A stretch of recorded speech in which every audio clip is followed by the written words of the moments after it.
mengubah berbagai aspek kehidupan masyarakat di berbagai bidang, baik itu bidang politik, ekonomi, sosial, dan yang tak perlu kita lupakan adalah bidang budaya, salah satunya bagaimana cara masyarakat tetap menggunakan pakaiannya. Tak terkecualikan negara Laos, walaupun di era gempuran modern saat ini, tapi masyarakat Laos tetap saja masih menerapkan pakaian tradisionalnya yang dikenal dengan nama Sin. Sin ini sendiri artinya adalah sebuah pakaian, yaitu kain sutra, yang mana sejak zaman dahulu masyarakat Laos telah mewarisi kepada generasi-generasinya, terutama pada pihak perempuan, untuk bisa menggunakan pakaian Sin ini sendiri.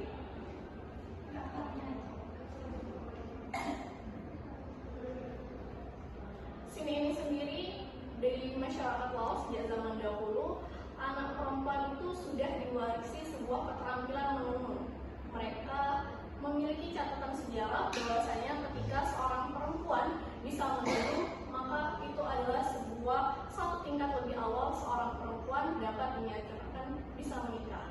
Walaupun keterampilan menenun ini merupakan keterampilan wajib bagi perempuan Laos, namun Laos di berbagai bagiannya memiliki cara menenun yang berbeda.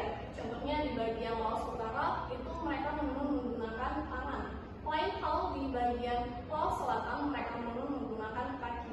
Yang mana hal ini akan menampilkan perbedaan antara motif-motif dan ragam hias yang digunakan sesuai dengan alat tenun mereka. Selain itu pula, jika zaman dahulu Sin yang digunakan itu masih berwarna polos, belum ada motif-motif yang sangat bervariasi dan beragam saat ini. Namun ketika saat ini masyarakat sudah mulai berkembang dengan perkembangan zaman, akhirnya masyarakat pun sudah bisa menghasilkan motif baju adat Sin ini dengan beraneka ragam. Biasanya itu ada gambar lambang naga ataupun bunga-bunga teratai, yang mana Sin ini biasanya digunakan pada upacara adat ataupun festival di negara Laos ataupun acara-acara kenegaraan di Laos.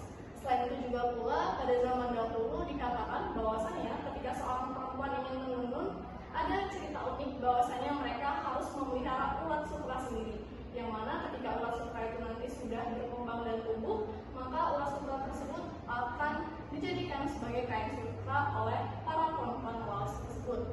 Dan selain itu juga, ketika mereka menggunakan Sin ini, para perempuan Laos akan menggulung rambut mereka seperti pada gambar di samping ini, supaya lebih terlihat rapi, karena dalam masyarakat Laos sendiri perempuan dianggap sebagai ibu bangsa. Artinya ibu bangsa di sini bahwa perempuan dari atas kepala sampai ujung kaki harus berpakaian dengan sangat baik dan menampilkan keindahan. Selain itu, makna dari pakaian Sin ini ada tiga. Yang pertama yaitu Pun Sin. Pun Sin itu artinya kain, yang mana kain itu masih berwarna polos, belum ada ragam motif-motif yang dihasilkan. Lalu bagian kedua yaitu adalah Tin Sin. Tin Sin itu yang mana dari kain pinggang sampai ke ujung kaki itu sudah diberi motif. Dan yang ketiga yaitu adalah Hau Sin, yang mana Hau Sin itu adalah selendang yang digunakan dari bahu sampai ke pinggang untuk mengikat baju dalaman dari Sin ini sendiri. Lalu berikutnya terkait tentang makanan dari negara Laos itu sendiri, seperti diketahui ada banyak sekali makanan dari negara Laos, namun yang menyita perhatian saya, akhirnya saya memilih yaitu seperti gambar di samping ini, dalam bahasa Laos dinamakan Hau Niao, yang mana Hau Niao ini merupakan makanan Laos, yang mana sebagai makanan penutup setelah makanan utama atau makanan pokok. Hau Niao ini sendiri disajikan dari tiga bahan dasar utama, yaitu beras ketan, lalu yang kedua yaitu santan, dan yang ketiga adalah mangga, yang mana mangganya ini adalah mangga harum manis. Yang mana Hau Niao ini sendiri itu juga dalam bahasa Laos itu biasa dibilang Luk Hau Niao, yang mana anak-anak beras ketan. Seperti filosofis dan makna dari Luk Hau Niao ini sendiri, yang mana ketan tersebut merupakan sebuah persatuan karena dia sangat saling melekat, dan hal ini sangat menggambarkan bahwa masyarakat Laos yang penuh akan kekeluargaan, persatuan dan kesatuan. Selain itu pula, ada pun cara membuat hao niao ini sendiri. Sebenarnya seperti diketahui, Laos yang berbatasan dengan Thailand, di Thailand pun ada makanan serupa seperti hao niao ini sendiri, namun berbeda nama. Lalu adaptasi dari Indonesia sendiri yaitu ada mango sticky rice. Namun jika di Indonesia penggunaan ketannya sudah dimodifikasi dan variasi ada ketan putih dan ketan hitam. Namun jika di Laos masih tetap menggunakan ketan putih.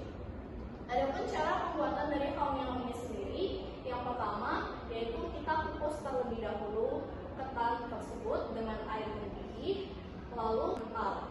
Nah, setelah itu kita ada dua santan di sini. Yang pertama adalah santan untuk ditumpahkan ke dalam ketan, lalu yang kedua adalah santan yang mana untuk saus dari mango ini sendiri, yang mana ketika menjadi saus ini kita tambahkan santan tersebut dengan susu dan bahan-bahan untuk pemanis lainnya.